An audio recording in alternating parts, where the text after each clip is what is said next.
egiteko duten eskubidea aldarrikatu dugu. Euskadiko ikastetxeetan ikasteko eskubidea daukate, baita EHUn ere. Eskubide guztien gabe izan daitezela. 30 urte baino denbora luzeagoan, derekin dereku eta autonomiko Euskal Gizarte preso EHUn lotuta egon. Gaur egun, EHUtik kanpo egin behar dute eskaera. Eta hori egin behar duten presoek ezin dute oraindik Euskal Herriko Unibertsitate Publikoan ikasi. 2003 urtean izan ziren kaleratuak EHUtik. Eta azken 10 urteotan, EHUko eta EHUko agintariek ezerrik egin dute presoen ikasteko eskubidea bermatzeko. Euskal Herriko seme-alabak dira eta deno ikastetxeetan euskaraz ikasi nahi dute. Horregatik, euren gogo eta eskubidea ekarri ditugu hona. Euren aurka izani, euren akarrizapena plazaratzeko.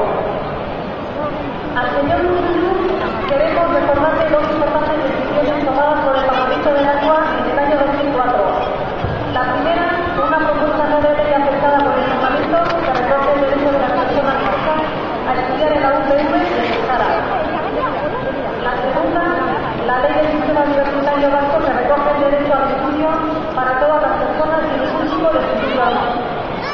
¿Cuándo la cumplir en la calle estos compromisos legales asumidos por la y los representantes políticos?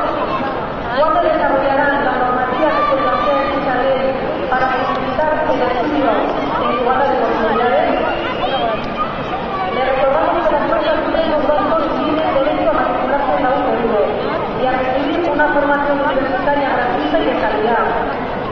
Le invitamos a que explique a la sociedad cómo va a realizarlo. Esta ley, badajozuko lizenziatzen Alberto Marínez Ama, funtzionario baten partetik pasatako fraseen berri izan du etxerate. Gertaera, joaten abuztuaren 24an eman zen. Aita jasotako miaketan, ohiko guztienen bitartez egin zuten bitartean, preso politikoaren ama, funtzionarioaren eskutik jasan behar izan duenak, eraso arrantzua izan zuen. Azteko, bide egiteko moduko irakazko zirate baten bidez, emakumean lepoan zeraman jaietako zazioan zendu edizio. Jarraian, burua miatzeko azo, eskuak, abatzean sartu dizion, atamarrak igaren eskutu, eta morru txikietatik irazu gero.